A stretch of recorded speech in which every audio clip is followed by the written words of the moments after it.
for, and to make the team is always a dream, and to have it happen, it really hasn't set in yet. We prepared for months and months for this day, and you know, to have it happen like this and to be on the team, it really takes a while to set in. But you know, I'm just thankful, and I feel so blessed to have another chance to represent USA.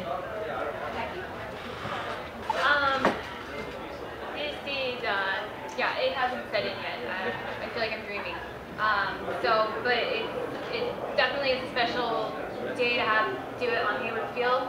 I was stuck, dreaming about this for 10 years since I was stuck, and also dreaming of being an Olympian since I was 5. So I can't. I'm on cloud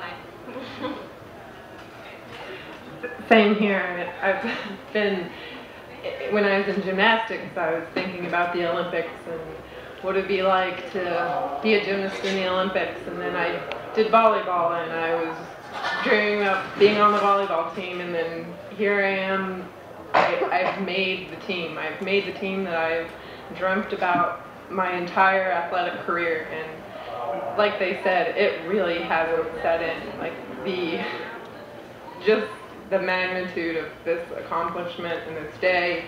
And I mean, I was out there and I felt like I was on autopilot, and now it's just like, I mean, it really is a special feeling.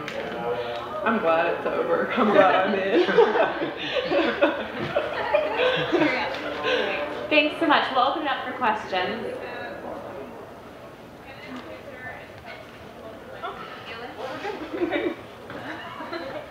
Becky, you've had a fairly long pro career. You've achieved a lot in the career, but now you've made an Olympic team. Can you talk about maybe your perseverance through that time and what it means now to be on the team?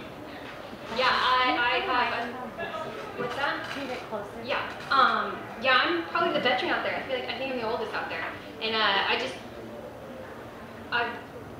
want to just tell you as a track and field, just please don't forget about some of the older athletes, because you know, we're still here. I'm still here, and I actually feel like I'm finally in my prime. So the support I've had from my family, other families, friends, they've got me here too. So it's been a long career. I've been pole vaulting for 15 years, and so it takes a long time in these technical events to get it right. So please, that's all I can say is just like keep the older athletes in mind. Becky, could you talk about the issue of sponsorship? You competed unattached today, and you just address that.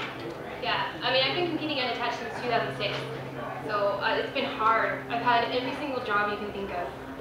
Being a server, working at the airport as a bagger. I did Home Depot thing for 3 years, and that helped out a ton.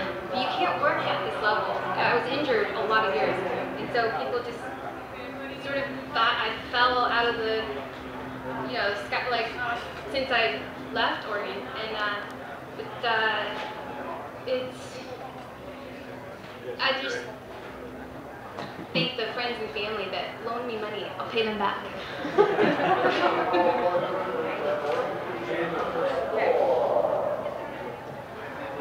Jen, there's nothing unusual about passing, but when you missed your first attempt at that, were there any nerves at that point? You know, when I missed the first attempt, I just missed it because I was in my mark a little bit, so I knew if I backed up, it would be a make, but I definitely didn't want an 08 repeat on the third attempt, so I was really focusing on that second attempt to get a clearance.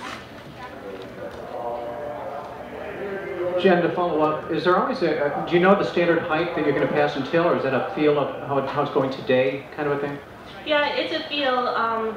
You know, I wanted to come in the meet when I thought that if I did miss, I could get a good rhythm back on the runway, so I waited a little longer till the field thinned out, and then, you know, so I would be on the runway a little sooner and I could get a better rhythm.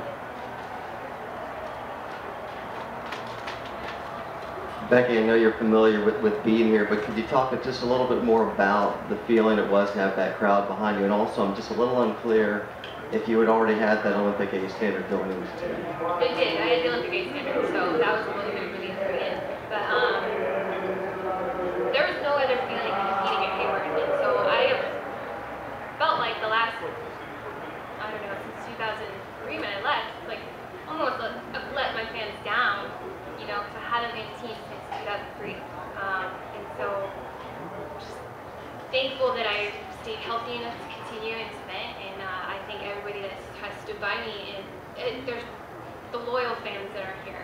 People remember my name, I can hear them cheering, and I owe it like a lot of them for sticking with me.